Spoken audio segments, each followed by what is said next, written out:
It's our great pleasure to welcome to our 2024 Online Trend Summit Ed Lees, co-founder of Wildfarmed.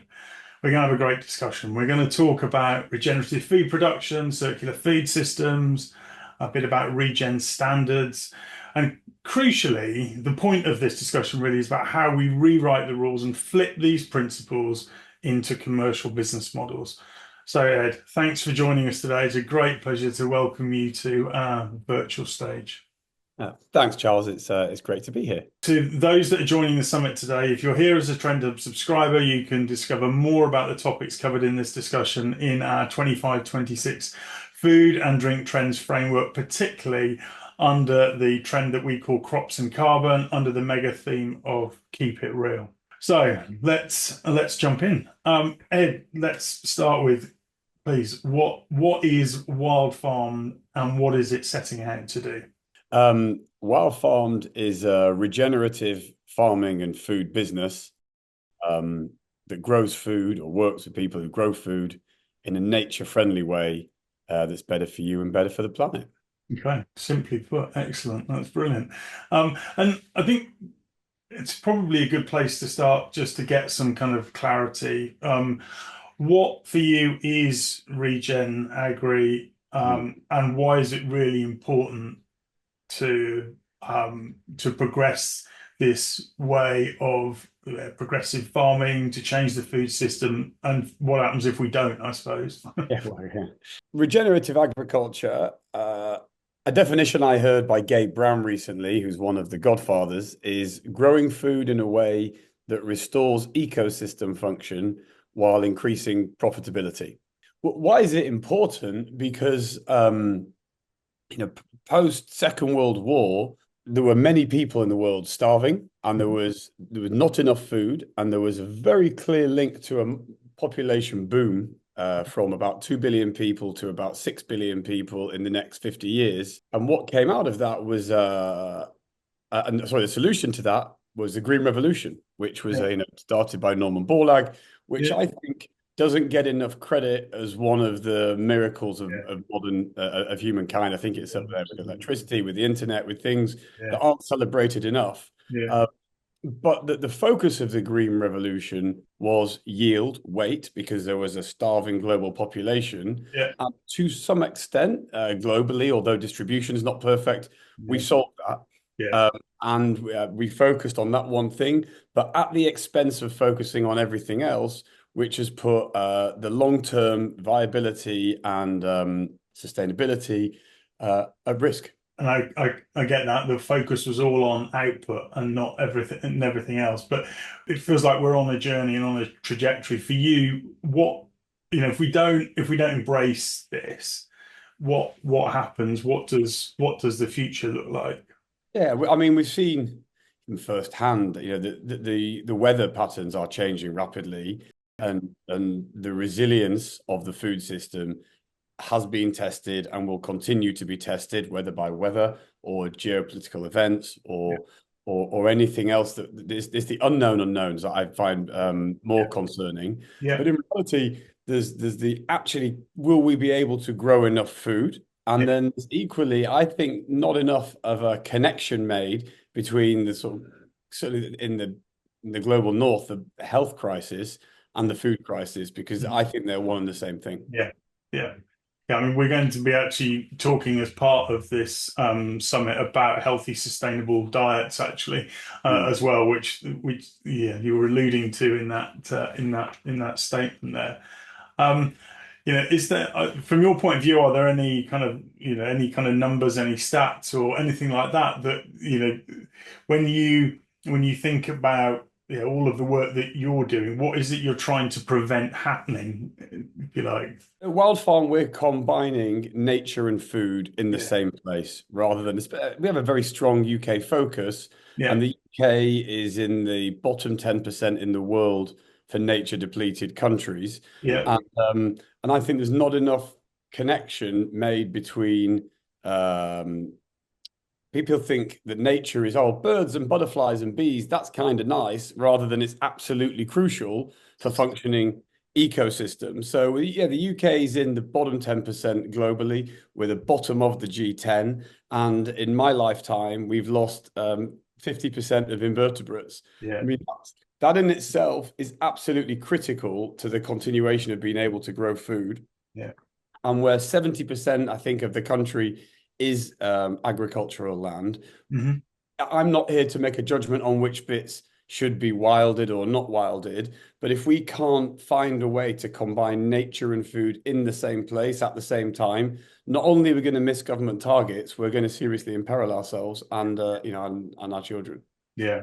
Can you just rewind a little bit and just explain what the catalyst was for Wild Farmed? Oh yeah. What happened? Who's involved? Why do you guys care? I suppose. It's a very long story that's well documented, but to tell it quickly, Yeah. my dear friend and co-founder Andy Cato was working as a musician. Uh-huh. Um, I don't even know what the date was. I've been telling this story for so long. Sometime between 15 and 20 years ago, he came across an article about modern food production and the long-term implications for planetary and human health. And Mhm. at the end was this fantastic bit of journalism that said, if you don't like the system, don't depend on it. Yeah. Um, Yeah. Okay. Andy was living in France, and he started a vegetable patch at home when he saw that he could grow food, and food became he could grow a plant, and a plant became food. It took him down this spectacular rabbit hole that he's dragged myself my other co-founder George Lamb, who is his good friend, and then a number of other people since scores and scores of other people, hundreds of people, in fact, since. And what was that? I guess you all united around that that vision for change. Can you just sort of elaborate on that and why it's an immense amount of what change is difficult, right? Mm. Um, why what is it within you guys that really makes you care, I suppose? Yeah, that's a good question. We all had careers before. Andy was a musician, was a musician, but spent a lot more time on it. George he had a successful career in television, and I was working in finance. Mhm. Uh, so we didn't do this for a bit of fun. No. Um, but just to give a bit of context, where Andy was living in France, he sold his publishing rights. That's basically his pension to Mm. buy a farm. The farm he bought, he was completely naive. He'd never really been on a farm before. The farm was heavily degraded. So he was forced to learn to grow in heavily degraded soils. That's Yeah. a really key point Yeah. of what we're trying to find a way to do: grow food while restoring ecosystems. That Gabe Brown quote right from the beginning. Yeah. And we found that the profit bit was extremely difficult in the current system because the current system doesn't take account of the externalities. So when I started helping Andy, my background is finance, and I had a quick look at the business model and realized it was necessary to travel up the value chain, and that meant opening a bakery in order for him to be profitable. So I Yeah. helped him do that, and then we built a little system that was working in a hyper local area from Andy's farm, an on-farm bakery, a shop in the local town, and the people in the local town were happy to in France were happy to buy an Englishman's bread. So we thought perhaps this is It's in itself. because when they exactly that in itself is something. But when they could see the system they were supporting, the product that was coming from those fields and that bakery was demonstrably better, and Yeah. that they felt agency in a system, and they felt connection and traceability, Yeah. and and really that it was seeing that whole feedback loop in a very, very tiny way that inspired the three of us to think, can we do this at any sort of scale? Because if we don't do it at any sort of scale, um, we may run out of ecological road. We're of the belief, there's no may, we're of the very strong belief that we will run out of ecological road if we don't dramatically change the way we're producing food. Right. So from that initial inspiration, can you just give us the sort of potted history as to kind of where you are now and sort of define where Wild Farmed is as a business and a brand? Yes, we work with a community of over 100 farmers, mostly in the UK, but still a handful in France. Yeah. And they grow mostly wheat, but also some oats and barley for us. Yeah. to a set of agreed standards that allow us to give customers that buy products from us like a set of guarantees, like what regenerative based guarantees. Yeah. Um, we're working with, I mean, the last count, north of 500 different enterprise or business to business customers, Yeah. ranging from small artisan bakeries through to some of the biggest food businesses in the world. Yeah. Just to sort of challenge it, just for the sake of Mm. our discussion, there's plenty, and I'm sure you have spoken to many of the opinion formers that say that this is just not scalable, it's not profitable.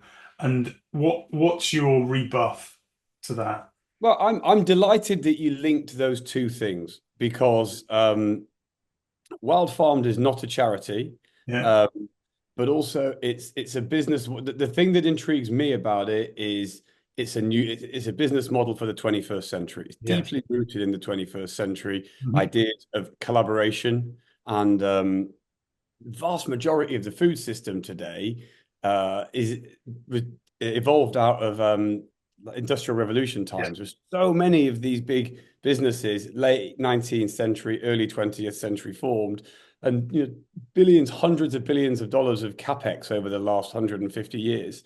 So we can't design we can't redesign all that and put that in the bin. And there are a lot of people who have very interesting ideas that think, no, the current system's broken. We have to have just local food networks. And I understand that and I respect that, but it's not our opinion. Yeah. Most people live in cities these days. Yeah. Most people do not have access to food grown very hyper locally to them. So what can we do and why will it be profitable and scalable is by taking groups like ours and plugging them into the existing system. Yeah. Okay. One of the things that I really wanted to explore as part of this discussion, because this is not it's not a new, you'll be delighted, it's not a new topic for this trend summit, but I think one of the really important things is that you're now working, as you've just said, with hundreds of growers. You're producing flour that's going into staples like bread and pasta, I believe, as well. So you've got experience in taking regeneratively farmed raw materials and adding value to that. And I think one of the things I really want to try and explore is from this experience, in your view, how do you develop that into a commercial business model? So I think there's lots of people listening to this that are in those businesses that you've just talked about that I think want to make that step, want to make this happen. And what can you share with the audience that can help them in making that leap, that step forward? Yeah, I mean, you bang on. You kind of almost answered the question for me, which is we are helping companies find solutions to problems they know they have to fix. Yeah. I doubt anybody in your audience doesn't have some sort of commitment to make their supply chain at least more sustainable and probably more regenerative by Yeah. some period in the future. They can't sit and hope it's all going to change overnight and be done for them. They absolutely have to make the first step on the journey. And I can give examples of huge businesses and small businesses and exclusive luxury products and value products, the whole spectrum. And I think what's particularly interesting about the cereals market where we are, or wheat, is it is huge. Like, so the impact leverage of doing this with wheat as opposed to, like a niche vegetable, or I see all Yeah. sorts of very interesting things with fruit trees and agroforestry projects, which are Yeah. amazing regenerative systems, but they take a very long time and the impact leverage is significantly lower in terms of the land mass that you can change quickly. So I say to all the product developers on here, like, we have the solution to the problem you want to fix. We have now scores and scores of experiences of businesses that have said, okay, maybe I'll put some of your flour in one of my products, through to, oh, can you help me completely redesign a pizza dough product? And all of our pizza dough will be made from Mhm. Wild Farm, through to our own retail product that sits on the shelf at Waitrose.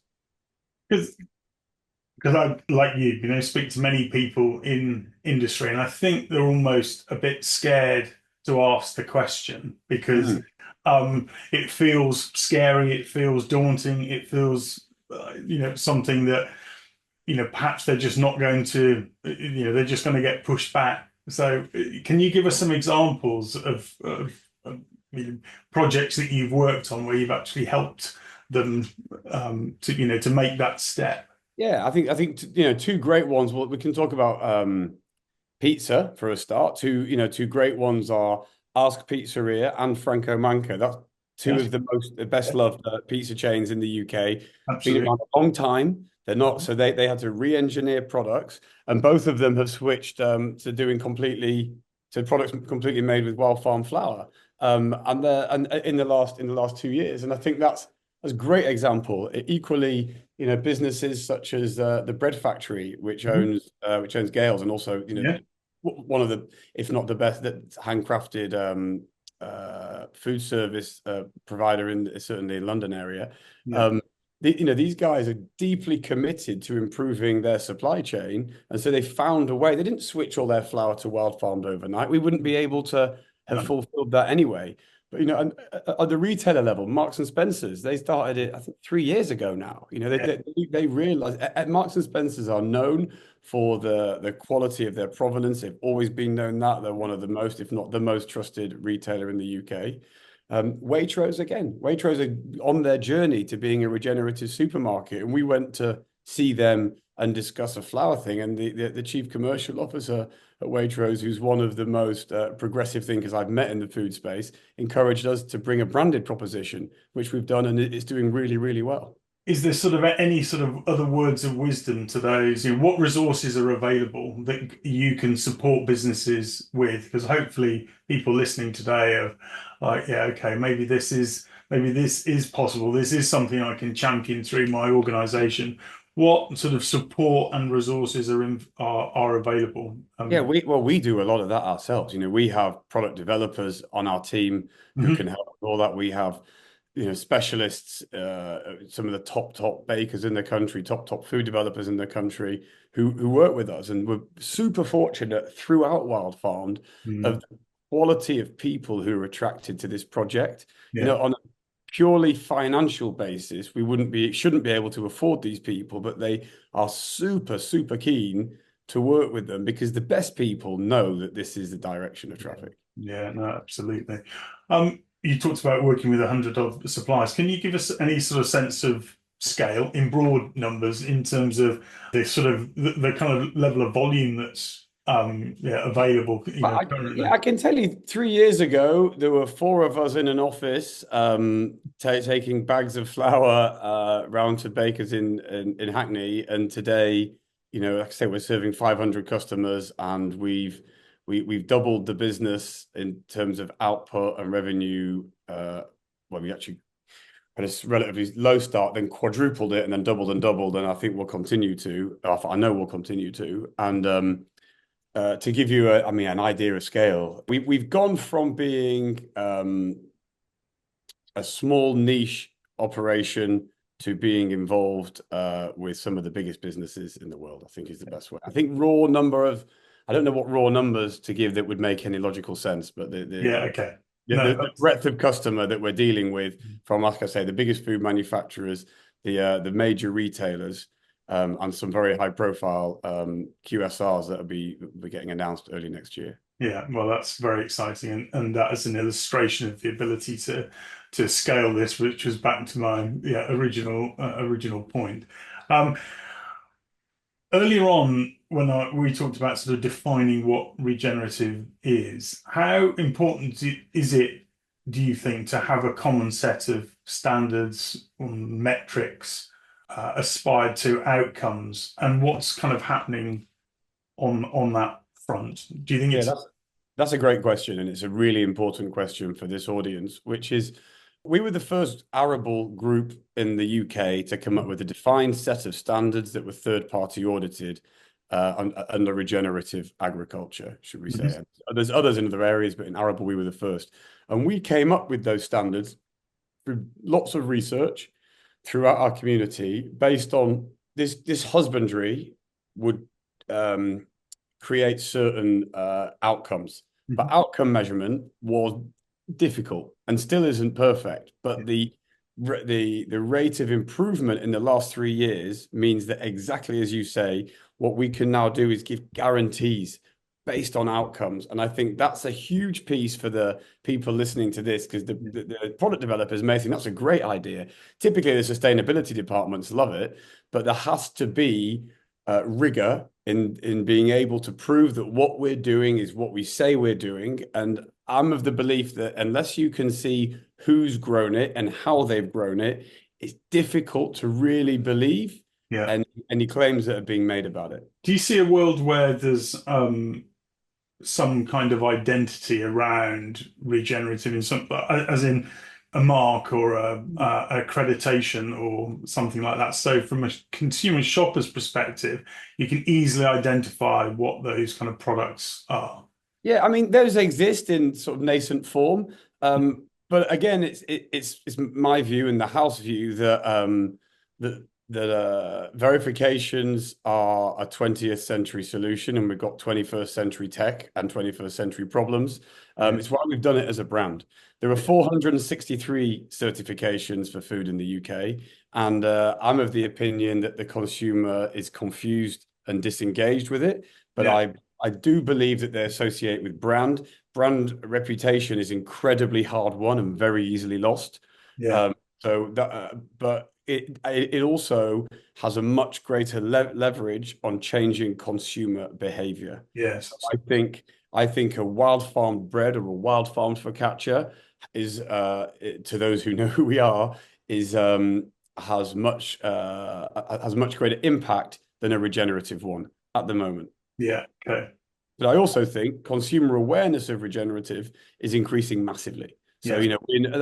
we are the gold standard in our opinion, and we will continue to be. But that's not at the expense of saying someone else isn't quite as regen as we are. That's fine. As long as it's clear what you're doing, then I think then everybody should buy into what they want to buy into. But I think that clarity of brand is a really important piece. And how are you leveraging the brand to engage consumers and to spread this knowledge and to educate the consumer? Yeah, we've got, I mean, it's a huge part of what we do, is telling this story, telling it in a light-hearted way, a lot of the time, a very serious story in an engaging way. Yeah. It is long and complicated. It's less motivating than, while everybody on this call probably is interested in soil, if you take something like what Tony's Chocolonely are doing and saying we're removing slavery from the chocolate supply chain, it's pretty easy to get on board with that and pretty easy to understand. And I think that that's fantastic. And what they're doing with Tony's open chain. And so our message is let's grow food in fields that are full of life. It's less immediately motivating, but the manner in which we're doing it, we've engaged a young urban audience of people who want to talk about it, and then we're spreading that, as all things get spread. Yeah. Yeah. And I mean, we see that in other spaces where early adopters, influence then other demographics, other generations, and so on. That's right. That's As right. well. Feels like that a lot of the risk around the adoption of a regenerative system sits with the farmer. Do you agree with that? And how is it changing? And I guess how are you supporting that? Yeah, when you think about, I was thinking just this week about the total size of the business that we're in, just in wheat, with bread, in retail, and in food service, and pizza, and pasta, and flour, and all these things. And I came up with a very rough number that someone will probably tell me is wrong, that it's probably worth around 20 billion a year in the UK. It's a total thing. And then I was thinking, where does that flow to? And absolutely zero of it flows to the farmer, because even the bit that does go to the farmer then goes to the chemical businesses typically. So the farmer's literally getting zero out of it.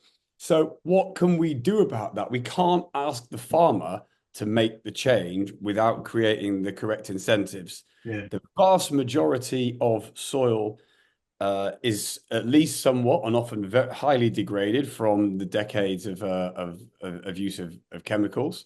And this is exactly the situation that Andy found himself in France.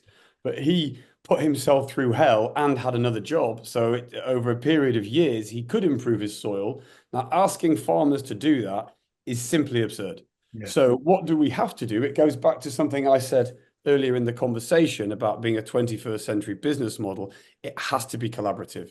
It Yeah. has to be the whole supply chain working together in the same way that when Andy had a farm in France and we had a little bakery and we had a little shop, we controlled the whole supply chain there. Well, Yeah. that's never going to happen in at any sort of scale. What we do have to do is come together and say, right, what is our shared goal? What are our red lines? What are our amber lines? And let's focus not on, oh, this is the way we've always done it, but what's the art of the possible, and start building a straw man around that, and then flesh out from there. The supply chain, that's what I call the supply chain of the future, which is supporting farmers with guarantees from businesses like ours on the back of guarantees from whether it be big QSRs or Yeah. retailers, so that the thing can flow down. Like there's often a question about what's the role for government in this. Like, of course, government have a role to play, and we only need to look at the effect the German government had on solar. In 20 years, the price of solar came down by at least 90% because the German government sponsored the tariffs, which then sponsored the feed-in tariffs, which allowed for greater innovation and greater certainty for those making innovation. So for sure, there's a role for government, but absolutely the heavy lifting's got to be done by the private sector. Yeah. Oh, and what's the role of technology in this process, either from a farm and an agricultural level, or more broadly for consumers? Do you think? Mhm. Yeah, I mean, one of the benefits of technology is it manages to attract investment. Mm. Because, there's quick feedback loops. There's Yeah. there's like a 25-year pretty decent playbook for how to invest in things. So on the farm level, there's some really exciting things Mm. going on, and equally throughout the supply chain. I think the stuff that I'm most interested in is the outcome measurement stuff. We touched Yeah. upon it earlier because I think with better metrics, Proof points. Isn't it? Mm. exactly that, exactly that. It will facilitate the conversation that says, actually, this is the cheaper option, or it's just about the same price. Because when we start getting the correct numbers on the spreadsheet, whether it be a carbon score or a biodiversity score or a cleaner water or cleaner air or any of these things, I think it will become self-fulfilling pretty quickly. And do you see a world where there's price parity between the existing system and a regenerative system? I mean, quite the opposite. I think it's going to flip. Like, I'm highly confident it's going to flip. I wouldn't be doing this if I didn't think that. Yeah. I don't want to do a niche thing. I didn't give up a really cushy job to build a niche thing selling sourdoughs to rich people. It's not interesting. No.